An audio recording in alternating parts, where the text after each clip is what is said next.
का लेक्चर है human ear यानी कि ऑडिटरी ऑर्गन। तो ये देख रहे हैं फिगर बना हुआ है ईयर का। इसके फिगर के बारे में कुछ पहले जान लीजिए। ये आपका कान का बाहरी हिस्सा, ये जो है इसको पिन्ना बोलते हैं, ईयर पिन्ना। ये जो हो गया पिन्ना हो गया। फिर ये कान के अंदर से है, ये हो गया आपका एक्सटर्नल आर्टरी कैनाल। ये आपका हो गया यूस्टेशियन ट्यूब। ये 3 हड्डी होती हैं, 1 2 3। पहला मैलियस, दूसरा इनकस, तीसरा स्टेपिस। उसके बाद कॉकलिया में 2 तरह के विंडो होते हैं, एक ओवल विंडो, एक राउंड विंडो। ठीक है, इसका क्या काम है हम आगे लेक्चर में अभी बताएंगे। फिर ये कॉकलिया से कॉकलियर नर्व निकली है जो कि ब्रेन तक जाती है। ठीक है, अभी हम बात करेंगे ईयर के बारे में। ईयर क्या है? Human ear. तो इसका अगर हम डिफिनीशन देखें तो डिफिनीशन होगा कि द ईयर परफॉर्म, ठीक है, the ear perform to sensory functions hearing and balancing. ठीक है, बैलेंसिंग ऑफ बॉडी यानी कि यहाँ पे 3 सेमी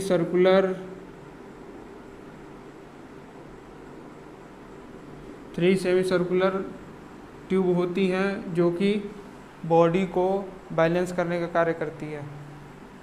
इसका हो जाएगा कि द ईयर्स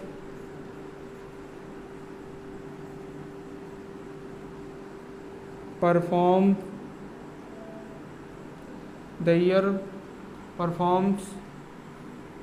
two sensory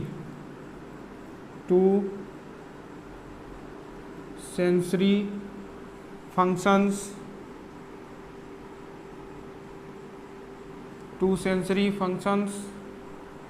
क्या क्या करता है? एक हियरिंग, दूसरा मेंटेनेंस ऑफ बॉडी बैलेंस। यानी कि sensory function hearing and maintenance of body balance. ठीक है, इसका काम क्या हो गया? सुनना। दूसरा काम हो गया बॉडी को बैलेंस बनाए रखना। ठीक है, कान का मुख्य कार्य ये है कि बॉडी को बैलेंस बनाए रखना। ठीक है, सुनना भी काम है इसका, बट जो बैलेंस बनाए रखना बॉडी का इसका मुख्य काम है, यानी कि मेन फंक्शन। आगे इसको हम देखेंगे कि इसको डिवाइड किया गया है 3 पार्ट में। पहला आउटर, दूसरा मिडिल, तीसरा इनर। ठीक है, तो हम इसको लिखेंगे कि it is divided by 3 parts.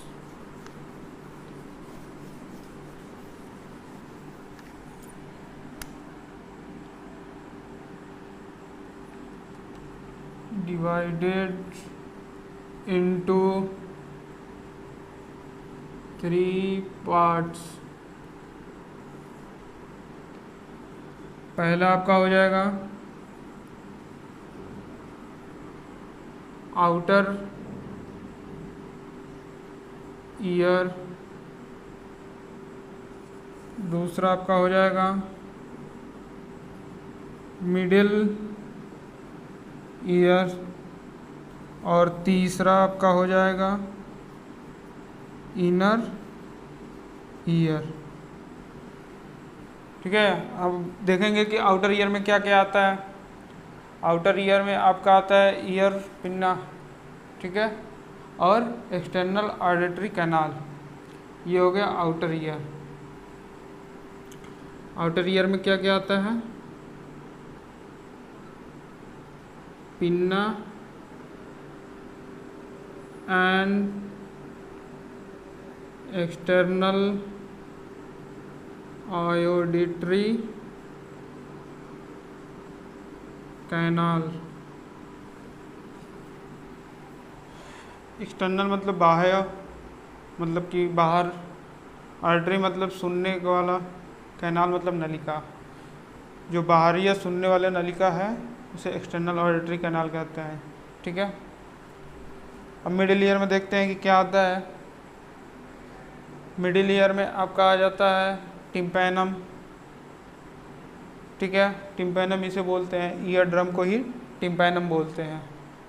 Tympanum हो गया, मैलियस, इनकस, स्टेपेज और यूस्टेशियन ट्यूब, ये होता है मिडिल ईयर।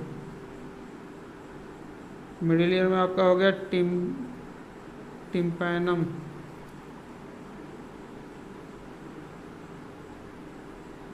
टिम्पैनम, फिर टिम्पैनम के बाद आपका हो गया malleus, malleus, incus, steppage and Eustachian tube. ठीक है,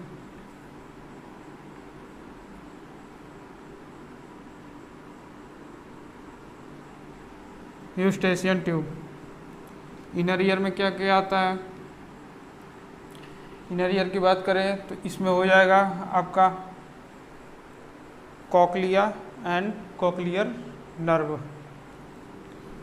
इनर ईयर में आपका हो जाएगा कॉकलिया एंड कॉकलियर नर्व। ये आपका हो गया, ये हो गया outer ear, middle ear, inner ear. Outer ear में आपका हो गया पिन्ना, एक्सटर्नल ऑडिटरी कैनाल। ठीक है, मिडिल ईयर में हो गया tympanum, malleus, incus, steppage and Eustachian tube. और इनर ईयर में हो गया आपका कोक्लिया एंड कोक्लियर नर्व। ये आपका हो गया। अब हम बात करेंगे आगे पिन्ना। पिन्ना किसे कहते हैं? ठीक है,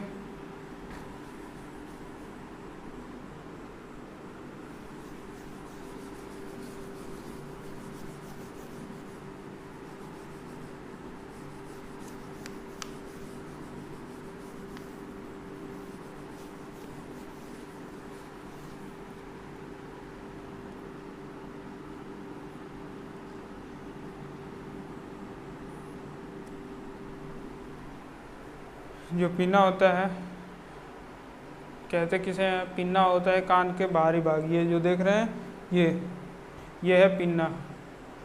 ये क्या है? एक कार्टिलेजनस है, क्योंकि अगर कार्टिलेज का नहीं होता तो क्या होता है कि अगर बोन होता है तो ये क्या होता है, इसे मुड़ता नहीं। लेकिन कार्टिलेज होते हैं, क्या होता है, वो मुड़ जाता है। ठीक है, तो इसका हो जाएगा कि pinna is a फाइब्रियस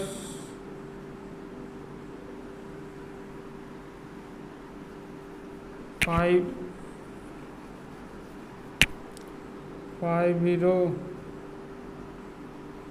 cartilaginous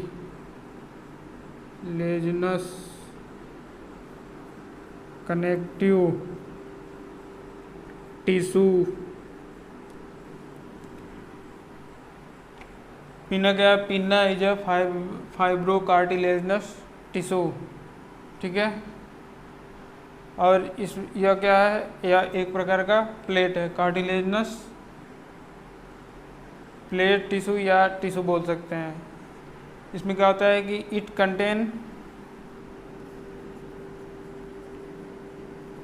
contain sebaceous का मतलब क्या होता है आपका? क्या? Sebaceous gland. सीबेसियस ग्लैंड एक प्रकार की ग्रंथि होती है। सीबेसियस ग्लैंड, स्वेट ग्लैंड, ये सब ग्रंथियाँ होती हैं। Sebaceous gland and also contain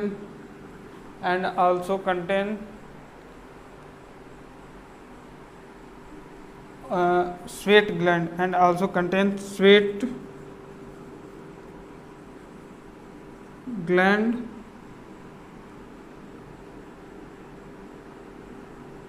on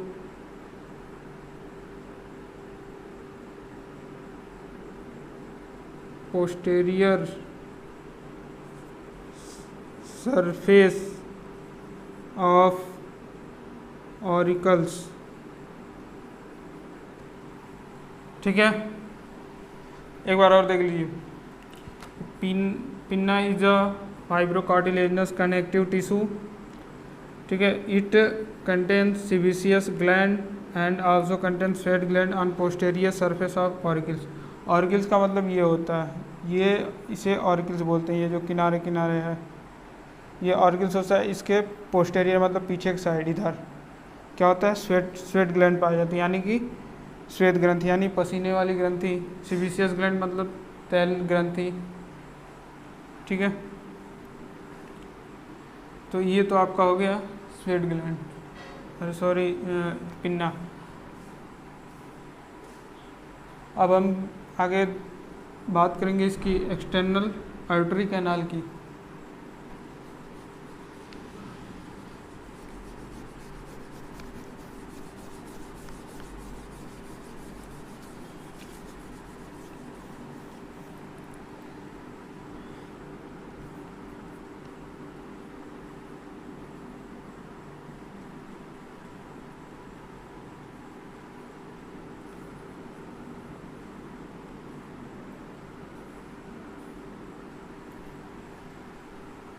external artery canal क्या होता है? एक्सटर्नल आर्टरी कैनाल को हम एक और नाम से जानते हैं जिसे बोलते हैं आर्टरी कैनाल केवल। ठीक है, और एक और नाम इसका जो मेडिकल टर्मोलॉजी है मीटस, उसका नाम है it's also known as meatus. ठीक है, it also known as meatus. इसका काम क्या है? इसका काम यह है कि जो साउंड जाता है जिसे ईयर पिन्ना पे, तो जिसे यहाँ से साउंड जाता है तो इस पे टकरा के साउंड इसमें ईयर ड्रम के तरफ भेजता है। इसको एक रास्ता है साउंड को अंदर जाने का। इसके जो ये स्किन दिख रहा है, इसके नीचे, स्किन के नीचे यहाँ पे सब ग्रंथियाँ होती हैं। ठीक है, और इस पे हेयर्स भी होते हैं, छोटे छोटे हेयर्स होते हैं जो कि फॉरेन बॉडी को अंदर जाने के लिए रोकते हैं। इसकी अगर हम लंबाई देखें, इसकी लंबाई कितनी होती है, तो इसकी जो लेंथ होती है 55 मिलीमीटर। इसकी जो लेंथ होती है 55 मिलीमीटर होती है, यानी कि इसकी आर्टरी कैनाल जो है, आर्टरी कैनाल की अगर कोई लंबाई पूछे तो कितनी बताएंगे आप? 55 मिलीमीटर।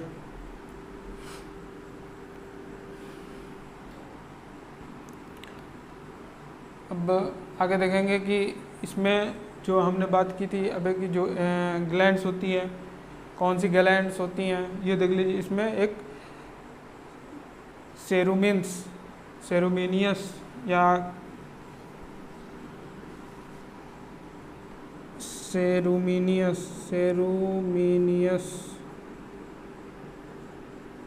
ग्लैंड्स, और दूसरी कौन सी होती है? दूसरी ग्लैंड्स होती है आपकी सीबेसियस ग्लैंड्स। सीबेसियस ग्लैंड्स पहली होती है सेरेब्रोनियस ग्लैंड, दूसरी सीबेसियस ग्लैंड्स। ये दोनों ग्लैंड्स जो होती है एक्सटर्नल आयोटरी कैनाल के अंदर पाई जाती है। और यह काम क्या करती है? काम यह करती है कि इससे कुछ रिलीज होता है, सिक्रीशंस होते हैं। क्या, कौन सा सिक्रीशन होता है? सेरुमेन। सेरुमेन, सेरुमेन क्या होता है? इससे रिलीज होता है, जो कि काम, जिसको हम ईयरवैक्स बोलते हैं। और ईयरवैक्स जो काम क्या करता है? ईयरवैक्स काम करता है जो फिजिकली डैमेज है ईयर में या माइक्रोबियल इन्फेक्शन है उसको, उससे मतलब प्रोटेक्ट करता है। ठीक है, जो माइक्रोबियल इन्वेंस है, इन्वेशंस का मतलब कि आक्रमण। ठीक है, जो माइक्रोबियल आक्रमण है या जो घाव हैं, घाव बन जाते हैं माइक्रोबियल की वजह से, उसे ये जो सेरुमेन है हमारी ईयर को प्रोटेक्ट करता है। ठीक, इतना तो समझ में आ गया होगा आपको। फिर आगे हम चलते हैं, आगे है ईयर ड्रम यानी कि tympanum.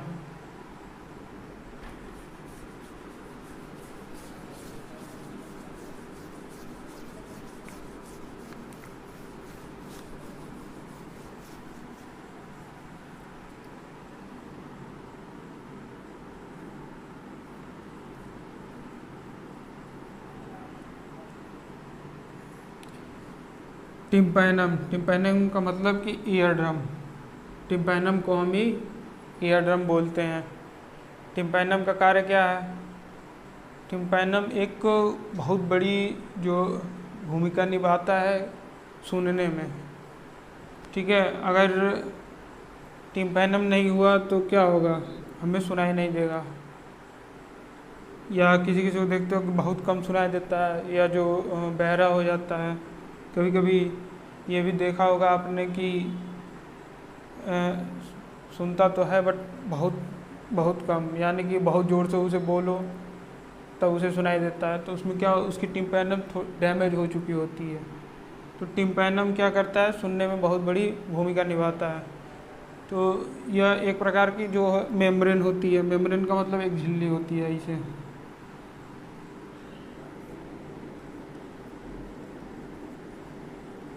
Tympanum is a membrane, tympanum is a membrane.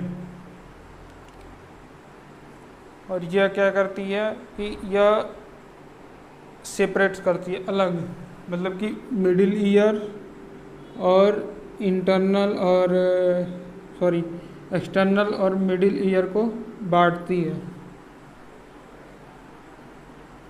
जो ये ईयर कैनाल है, ईयर कैनाल को अलग करती है मिडिल ईयर से टिम्पैनम।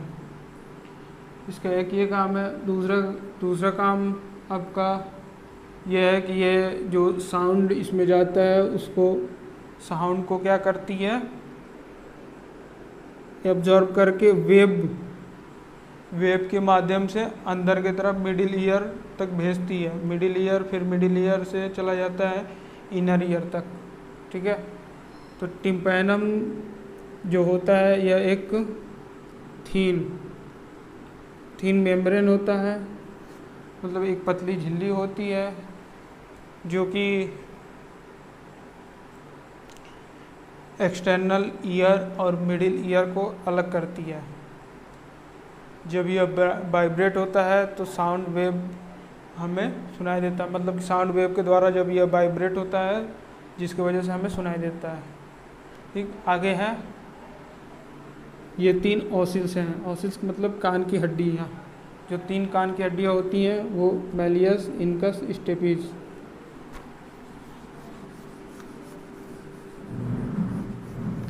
हम बात करेंगे पहले मैलियस के बारे में।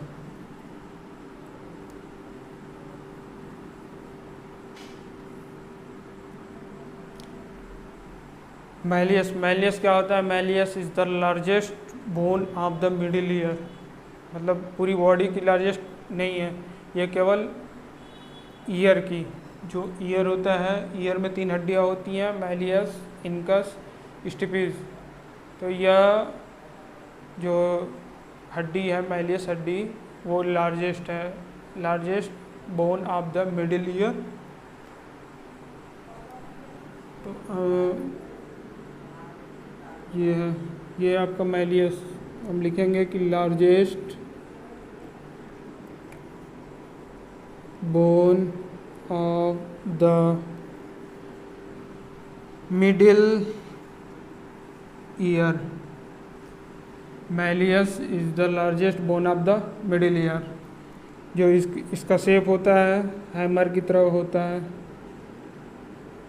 हैमर, हैमर का मतलब कि हथौड़ा। हथौड़ा कैसा होता है?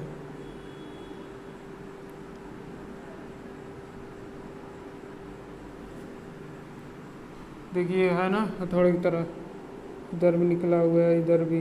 ये तो जो हड्डी होती है मैलियस हड्डी, वो हथौड़े के शेप में होती है, और यह कान की सबसे बड़ी हड्डी होती है, बड़ी और पहली हड्डी होती है। ठीक है, आगे है incus.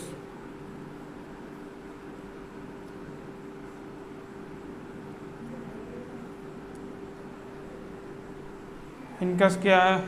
Incus is the second bone. Incus is the second bone of middle ear. इसका शेप होता है second bone of the middle ear. इसका जो शेप होता है एनविल। एनविल, एनविल मतलब जानते हैं आप? एनविल का मतलब होता है निहाई। अब निहाई क्या है? निहाई ऐसे होता है, देखिए,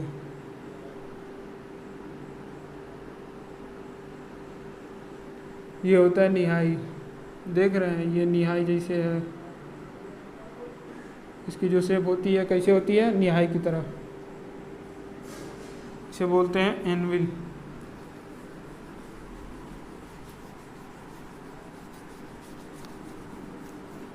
आगे तीसरी बोन है स्टिपिज।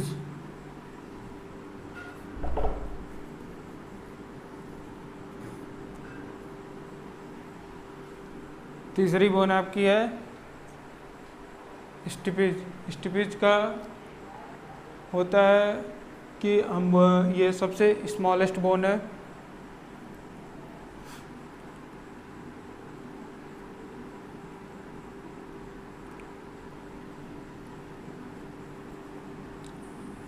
Is the last bone of middle ear. यह जो होता है लास्ट बोन होता है मिडिल ईयर का, और सबसे छोटी बोन भी, एंड आल्सो स्मॉलेस्ट।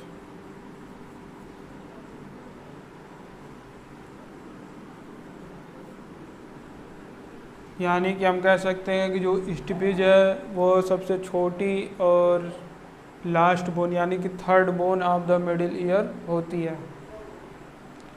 इसका अगर हम देखें, शेप देखें, इसका शेप देखें हम, इसका शेप होता है स्टिरअप की तरह।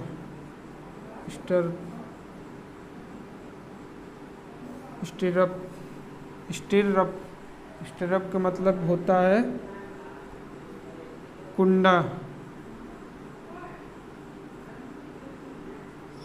कुंडा का मतलब कुंडा या कब्जा बोला जाता है, जो दरवाजे में लगता है, पकड़ के हैंडल खोलने के लिए दरवाज़ा, ऐसे ऐसे पकड़ के। ये देख रहे हैं, कुंडे के आकार की है, ऐसे पकड़ा जाता है ना, ऐसे। तो जो स्टिपिज हड्डी होती है वो किस तरह की होती है? स्टर्प शेप की होती है, सबसे स्मॉलेस्ट होती है, और लास्ट बोन होती है ऑफ मिडिल ईयर की।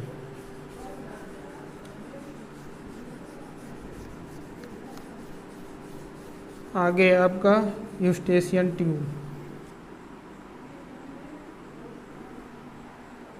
आगे आपका हो गया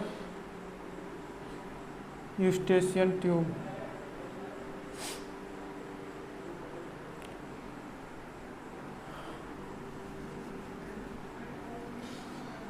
इन हड्डियों का काम क्या देख लीजिए, जैसे जो साउंड वेव्स आती हैं तो जब इस पे जो ये टिम्पैनम है या ईयर ड्रम है, इस पे जब टकराती है तो ये क्या होता है, वाइब्रेट होता है।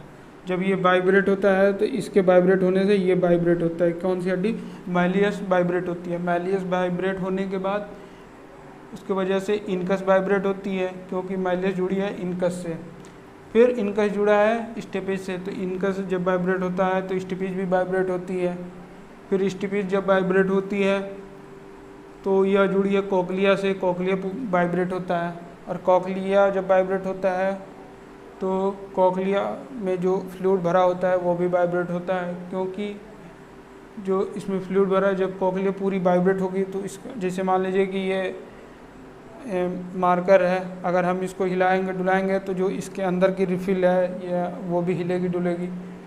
तो वैसे जो जब पूरी कोक्लिया वाइब्रेट होगी तो इसके अंदर का जो फ्लूइड भरा है वो भी वाइब्रेट होगा। ठीक है, तो यहाँ तक हमने देख लिया। अब बात करेंगे हम यूस्टेशियन ट्यूब। यूस्टेशियन ट्यूब क्या है, यूस्टेशियन ट्यूब एक थिन ट्यूब होता है। ठीक है, पतली सी एक ट्यूब होती है, ये पतली सी ट्यूब होती है, ये ऐसे।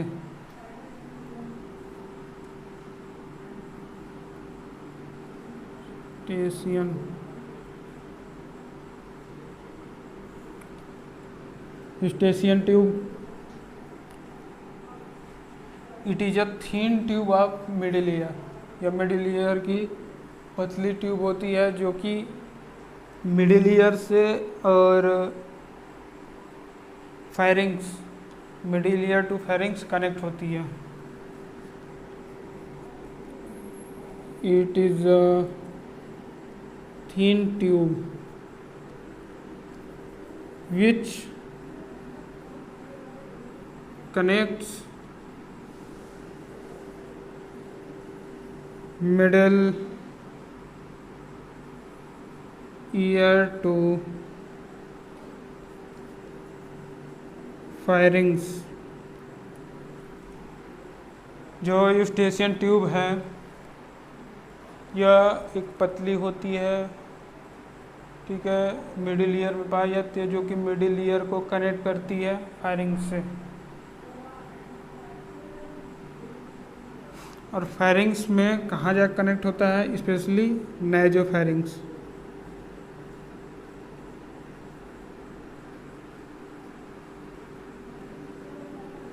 फेरिंग्स जो है, जो यूस्टेशियन ट्यूब है, फेरिंग्स में जाकर नेजोफेरिंग्स के कनेक्ट होता है, यानी फेरिंग्स के नेजोफेरिंग्स में कनेक्ट होता है। ठीक, इसका जो काम ये है कि जो जैसे मान लीजिए कि हम बहुत ज़्यादा, कभी कभी बहुत ज़्यादा प्रेशर हो जाता है, अगर कान में बहुत ज़्यादा प्रेशर पड़ा, बहुत तेज़ आवाज़ गई, तो एक प्रेशर क्या होता है, प्रोड्यूस होता है। तो बहुत ज़्यादा प्रेशर होगा तो क्या होगा, ईयर ड्रम या जो कोक्लिया हैं इसमें प्रॉब्लम हो जाएगी या ब्रेन तक प्रॉब्लम पहुंचेगी। तो वो प्रेशर जो रिलीज करने के लिए क्या होता है, यूस्टेशियन ट्यूब होता है, जो कि बहुत जितना भी प्रेशर होता है एक्स्ट्रा, वो क्या होता है यूस्टेशियन ट्यूब से नेजोफेरिंग तक जाता है, नेजोफेरिंग से आ जाता है बाहर नोज के थ्रू, यानी नोस्ट्रिल के थ्रू या माउथ के थ्रू बाहर आ जाता है। ठीक, अब आगे हम बात करेंगे ओवल विंडो। ये जो जहाँ स्टिपिच कनेक्ट होता है ये होता है ओवल विंडो, और कोक्लिया में एक राउंड विंडो, दो विंडो पाया जाता है, एक ओवल विंडो एक राउंड विंडो। दोनों का काम क्या है ये हम बताएंगे अभी।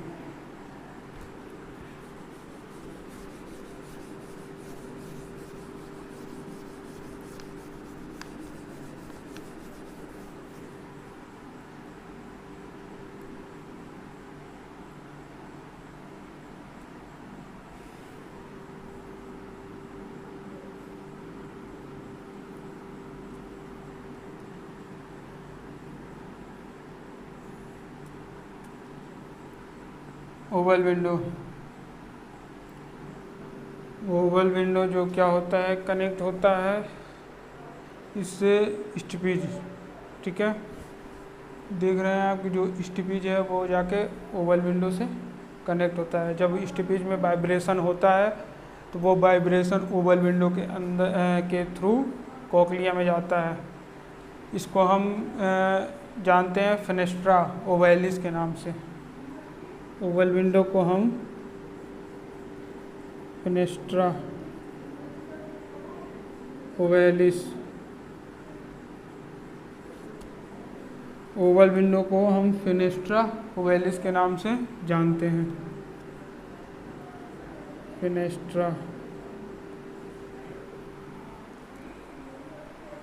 इसका फंक्शन ये है कि जो साउंड है उसको लीड करता है मूवमेंट करने के लिए, कि जो साउंड है वो कैसे लीड होगा, मतलब किस तरह जाएगा। जो साउंड है पहले जाता है यहाँ से ऐसे जाता है, ऐसे, फिर ऐसे, फिर इधर से कॉकलियर नर्व से निकल जाता।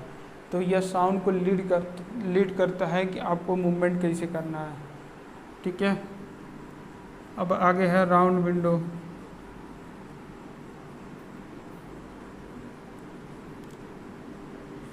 राउंड विंडो जो है, जब यह साउंड को लीड करता है मूवमेंट के लिए, तो जब ये मूवमेंट करेगा तो इसमें क्या है, कॉकलिया में कि कॉकलिया फ्लूइड भरा है, लिक्विड भरा है, तो जब मूव करेगा तो उस पर एक प्रेशर बनेगा। तो इसकी जो प्रेशर है, इसको प्रेशर निकालने के लिए कोई जगह चाहिए होती है आगे, क्योंकि इधर जो है ये एग्जिट पॉइंट है, एक ये एग्जिट पॉइंट बना हुआ है राउंड विंडो। एक ओवल विंडो है, ओवल विंडो से तो ये तो साउंड इधर से आएगा, इधर से हम निकल नहीं सकते हैं, या तो एक इधर से निकलिए या फिर ये राउंड विंडो यहाँ से निकलना पड़ेगा प्रेशर को। तो ये जो कॉकलियर नर्व होता है, यहाँ से तो हम केवल जो वाइब्रेशन होती है वो जो साउंड वेव्स को इलेक्ट्रिक इम्पल्स में कन्वर्ट करके यहाँ से जाता है। तो जब यहाँ से अगर निकलता है तो प्रेशर यहाँ से तो निकल नहीं सकता, प्रेशर को निकलने के लिए ये राउंड विंडो होता है। तो जो कॉकलियर नर्व होती है, इसके थ्रू केवल जो वेव्स होते हैं वो इम्पल्स में, इलेक्ट्रिक इम्पल्स में कन्वर्ट होकर कॉकलियर नर्व ब्रेन तक पहुँचाते हैं, ठीक है। फिलहाल हम अभी बात कर रहे हैं राउंड विंडो की। तो राउंड विंडो जो होता है, जब यहाँ से ओवल विंडो से, जब आपका जो ओवल विंडो है यह वेव्स को अंदर की ओर ले जाता है, यानी कॉकलिया के तरफ ले जाता है, तो उसमें मूवमेंट होती है। तो मूवमेंट होती है तो उसमें जो फ्लूइड होता है वो भी घूमता है।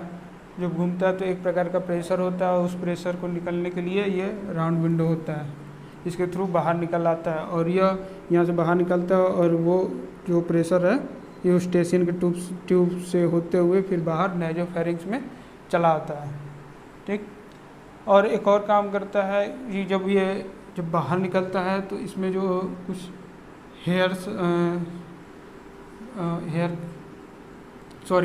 रिसेप्टर्स प्रेजेंट होते हैं, ऑडिटरी रिसेप्टर्स प्रेजेंट होते हैं। जो ऑडिटरी रिसेप्टर हैं वो प्रेजेंट होते हैं, जो कि वो भी मूवमेंट करने लगते हैं, यानी कि एक्टिवेट हो जाते हैं। तो एक्टिवेट हो जाते हैं, तो एक्टिवेशन का मतलब ये है कि वो भी मूवमेंट करने लगते हैं, जिसके थ्रू से हमें पता चलता है कि कोई वेव आई है। इसको पता चलता है कि वेव अंदर की तरफ आई है, तो उसे रिसीव करके फिर उसको इलेक्ट्रिक इम्पल्स में कन्वर्ट करता है, फिर कॉकलियर नर्व के थ्रू आगे भेजता है ब्रेन तक, ठीक है। अब बात हो गई ये आपकी राउंड विंडो की ख़त्म।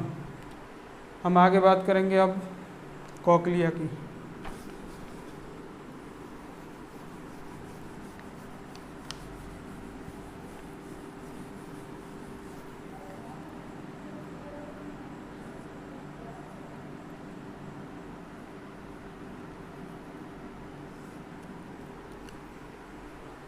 कॉकलिया, तो कॉकलिया जो होते हैं एक सेंसरी हियरिंग ऑर्गन है, ठीक है। इसके अंदर क्या क्या कंटेंट्स होते हैं, एक हियरिंग ऑर्गन, मतलब हियरिंग ऑर्गन कंटेंट्स होता है जिसको हम ऑर्गन ऑफ कोर्टाई बोलते हैं। ठीक है, कोक्लिया में आपका जो कोक्लिया, अगर इसकी हम शेप देखें तो इसका जो होता है स्पाइरल तरह का होता है, कई ये स्पाइरल शेप में होता है।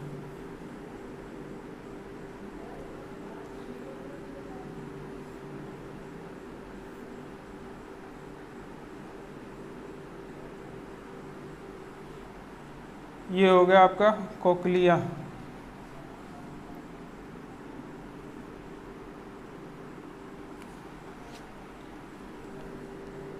स्नेल की तरह बोल दीजिए, या स्पाइरल होता है। कोक्लिया जो होता है स्पाइरल शेप में होता है। ये देखिए इसका होता है 2.1/2 टर्न होता है। कोक्लिया जो होता है 2.1/2।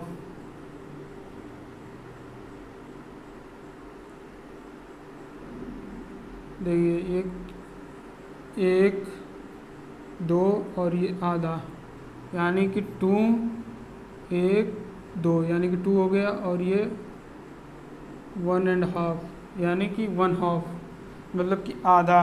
2 और आधा मतलब कि अढ़ाई, मतलब कि अढ़ाई चक्कर, यानी कि 2.50 या लगभग 2.75 सॉरी,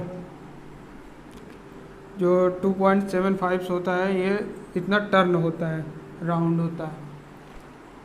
इसमें हमने बताया कि ऑर्गन ऑफ कोर्टाई भी पाया जाता है।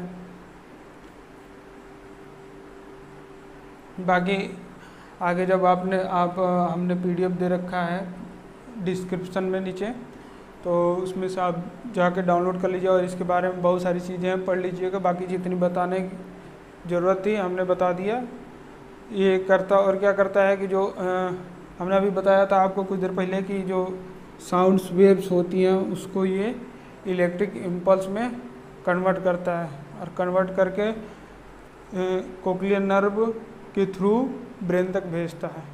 ठीक है, कोक्लियर नर्व का काम भी यही है कि जो इसको हम अकॉस्टिक नर्व भी बोलते हैं। इसका जो सेंसरी नर्व इसे, ठीक है, सेंसरी नर्व भी बोलते हैं। इसका जो मेन फंक्शन अगर देखा जाए तो मेन फंक्शन ये है कि यह जो कन्वर्ट होती है इम्पल्स इलेक्ट्रिक साउंड वेव, जो साउंड वेव इधर से जाती है, साउंड वेव को कोक्लिया जो क्या करता है इलेक्ट्रिक इम्पल्स में कन्वर्ट करता है, तो वह कोक्लियर नर्व, यानी कि कोक्लियर नर्व इम्पल्स को कैरिड करके ब्रेन तक पहुंचाता है। ठीक है,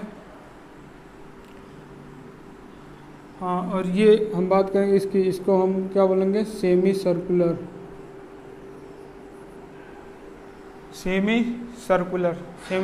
क्या होता है?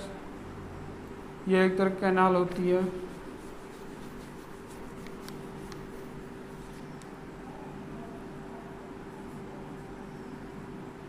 Semi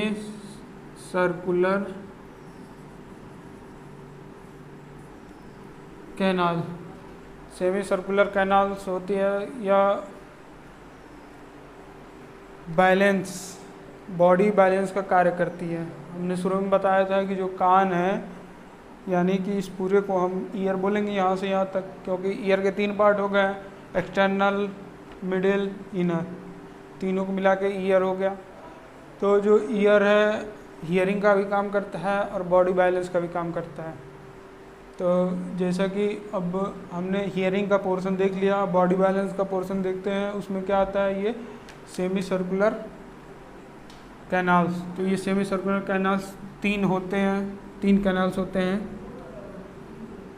3 tiny canals. Semi circular का मतलब कि आधा सर्किलो, सेमी मतलब आधा, सर्कुलर का मतलब कि वृत्त, आधे वृत्त को सेमी सर्कुलर बोलते हैं। मतलब कि जैसे ये हो गया सर्किल एक हो गया, अगर सेमी सर्किल इसको बनाना है तो ऐसे हो गया, ये हो गया सेमी सर्किल आपका। ठीक है, देखते हैं ये एक सेमी सर्किल है, 1 2 ये 3 सेमी सर्किल होता है। इसका बस इतना ही काम है कि यह जो हेल्प करता है बॉडी बैलेंस के लिए। ठीक, हम देखेंगे कि जो ह्यूमन की सुनने की एक फ्रीक्वेंसी होती है, वो कितने फ्रीक्वेंसी से ज़्यादा नहीं सुन पाएगा या कितनी फ्रीक्वेंसी जो से कम नहीं सुन पाएगा। अगर देखें तो हम बात करेंगे कि 20 हर्ट्ज़ से लेकर 20,000 हर्ट्ज़ तक।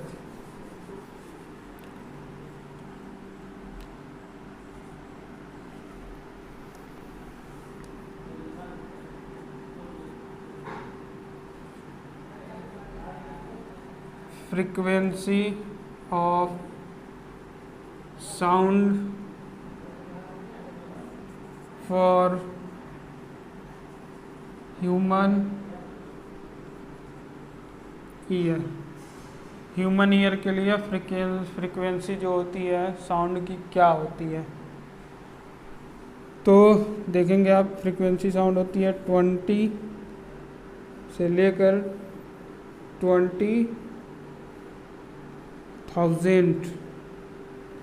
हर्ट्ज़।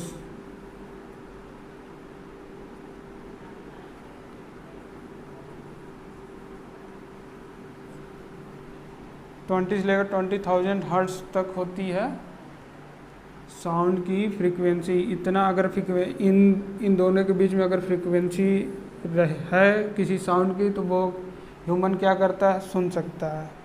अगर इससे कम हो जाए, 20 से अगर कम हो जाए फ्रीक्वेंसी इसकी किसी भी साउंड की, अगर कोई एक साउंड है अगर उसकी फ्रीक्वेंसी 20 से कम हो जाए तो हमें सुनाई नहीं देगा। ठीक, हमारे कान को वो सुनाई नहीं देगा। अगर 20,000 से ज़्यादा हो जाएगा तब भी हम नहीं सुन पाएंगे। जैसे कि जो कुत्ते होते हैं उनकी फ्रीक्वेंसी बहुत ज़्यादा होती है, वो इससे कम की भी सुन लेते हैं और इससे ज़्यादा भी की सुन लेते हैं। 20,000 से अगर ज़्यादा फ्रीक्वेंसी है तो उन्हें सुनाई देगा, लेकिन जो हमें वही चीज़ हमें सुनाई नहीं देगा। ठीक है, जो हमारे कान हैं वो केवल 20 से 20,000 के फ्रीक्वेंसी के बीच में ही सुन सकते हैं। और एक और चीज़ है साउंड के बारे में कि जो साउंड होता है वो इसको हम मेजर करते हैं डेसिबल्स में।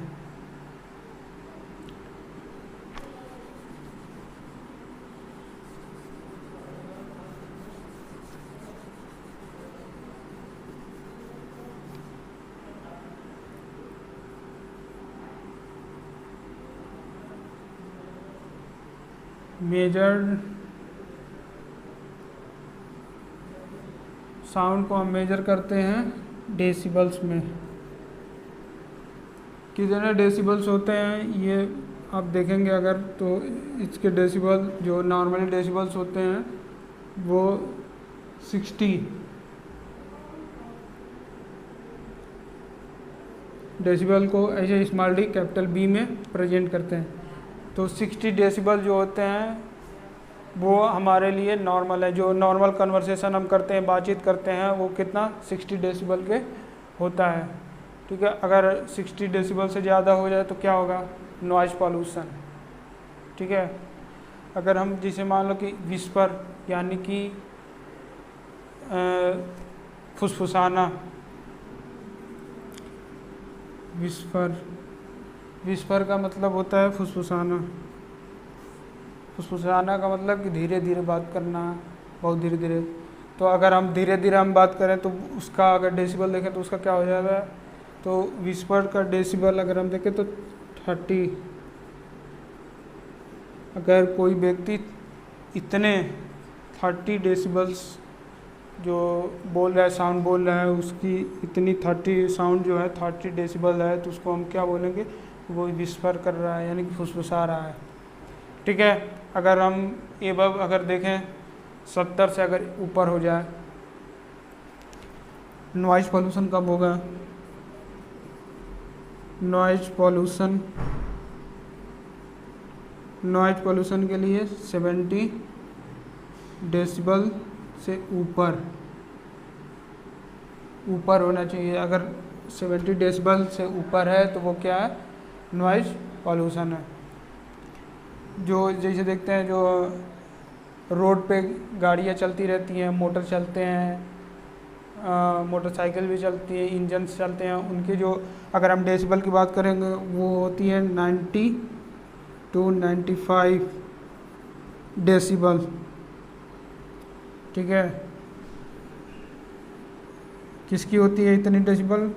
Motor cycle, engines. ठीक है, इंजन्स, मोटरसाइकिल्स, ये सब क्या होती हैं, इनकी डेसिबल अगर देखें, इनकी जो साउंड है, इनके साउंड की डेसिबल हम देखें तो 90 to 95 डेसिबल होती है। अब हम आगे बात करेंगे कि जो हियरिंग है, यानी कि जो सुनते हैं हम लोग, उसकी क्या प्रोसेस है, कैसे सुनते हैं। तो हम मैकेनिज्म ऑफ हियरिंग, अगला हेडिंग है मैकेनिज्म ऑफ हियरिंग। अगला है मैकेनिज्म ऑफ हियरिंग।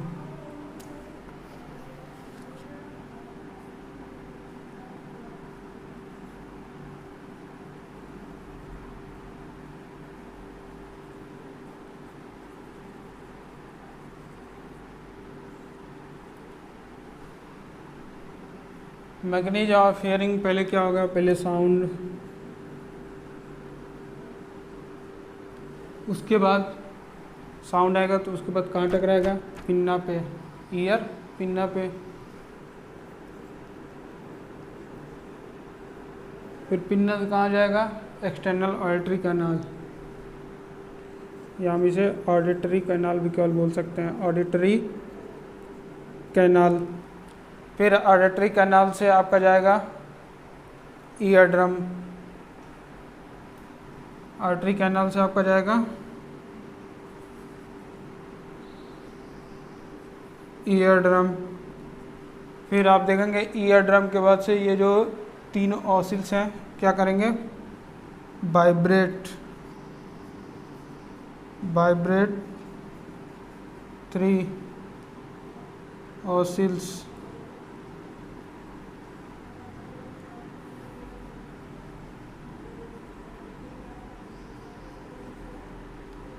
ये 3 जो ऑसिल्स हैं वो वाइब्रेट करेंगे। फिर 3 ऑसिल्स वाइब्रेट करने के बाद फिर हम कहाँ जाएंगे, कॉकलिया, इसको हटा दे रहे हैं।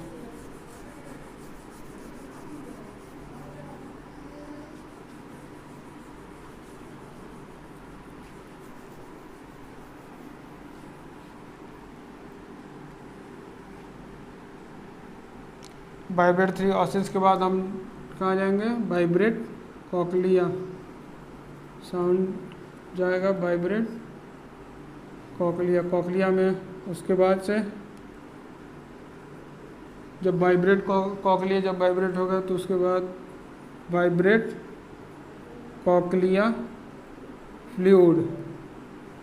ठीक है, तो जो कॉकलिया में फ्लूइड भरा हुआ है वो वाइब्रेट करेगा। उसके बाद से कॉकलियर नर्व, उसके बाद से कॉकलियर नर्व तक पहुंचेगा साउंड। फिर कॉकलियर नर्व कहाँ ले जाएगा, ब्रेन। ठीक, ब्रेन तक जाने के बाद उसके बाद यहाँ होगा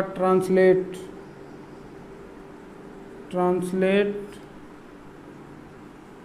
मीनिंग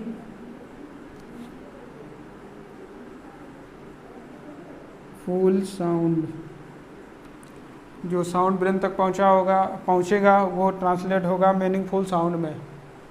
जब मीनिंगफुल साउंड में ट्रांसलेट हो जाएगा तब हमें एहसास हो जाएगा कि हमने क्या सुना है। ठीक है, तो ये मैकेनिज्म ऑफ है हियरिंग की। एक बार फिर से देख लीजिए, पहले साउंड आएगी, साउंड गिरेगी पिन्ना पे, पिन्ना लेके जाएगा ऑडिटरी कैनाल, ऑडिटरी कैनाल से फिर जाएगा ईयर ड्रम, तक ईयर ड्रम जो है वाइब्रेट करेगा। तो ईयर ड्रम के वाइब्रेट करने की वजह से जो 3 ऑसिल्स हैं, ये मैलियस, इनका सिस्टिपेज, ये वाइब्रेट करेंगे। इनके वाइब्रेट करने से कॉकलिया वाइब्रेट होगी। कॉकलिया के वाइब्रेट करने से इसमें जो फ्लूइड भरा है वो वाइब्रेट होगा। फिर उस फ्लूइड भरने के वाइब्रेट होने की वजह से जो साउंड वेव्स होते हैं वो इलेक्ट्रिक इम्पल्स में कन्वर्ट हो जाएंगे। इलेक्ट्रिक इम्पल्स में कन्वर्ट कैसे होंगे? क्योंकि जब फ्लूइड वाइब्रेट करेगा तो उसमें रिसेप्टर्स है कॉकलिया के अंदर, ऑडिटरी रिसेप्टर्स, जो कि ऑडिटरी रिसेप्टर साउंड वेव्स को इलेक्ट्रिक इम्पल्स में कन्वर्ट कर देगा। और इलेक्ट्रिक इम्पल्स में जब कन्वर्ट हो जाएंगे तो कॉकलियर नर्व कैरिड करके ब्रेन तक पहुंचाएगा। ब्रेन तक पहुंचने के बाद से ट्रांसलेट जो साउंड्स है वो ट्रांसलेट होगा मीनिंगफुल साउंड्स में। मीनिंगफुल साउंड में कन्वर्ट होने के बाद हमें एहसास होगा कि हमें सुनाई दिया है। सो फ्रेंड्स, आज आपने पढ़ा ह्यूमन ईयर के बारे में। अगर आपको कुछ भी समझ में ना आया हो, इसमें जो ये टॉपिक्स आपने पढ़ा है, अगर इसमें कुछ भी समझ में ना आया हो तो आप नीचे कमेंट कर सकते हैं, क्वेश्चन पूछ सकते हैं। और हाँ, डिस्क्रिप्शन ज़रूर चेक करिए। हमारी हर वीडियो के डिस्क्रिप्शन में हमने नोट्स दे रखे हैं। जो टॉपिक की वीडियो है उस टॉपिक का नोट्स हम उसके डिस्क्रिप्शन में दे देते हैं, तो आप उसको डाउनलोड करिए, पढ़िए। फिर अगर ना समझ में आए तो आप क्वेश्चन पूछ सकते हैं नीचे कमेंट बॉक्स में। So friends, thanks.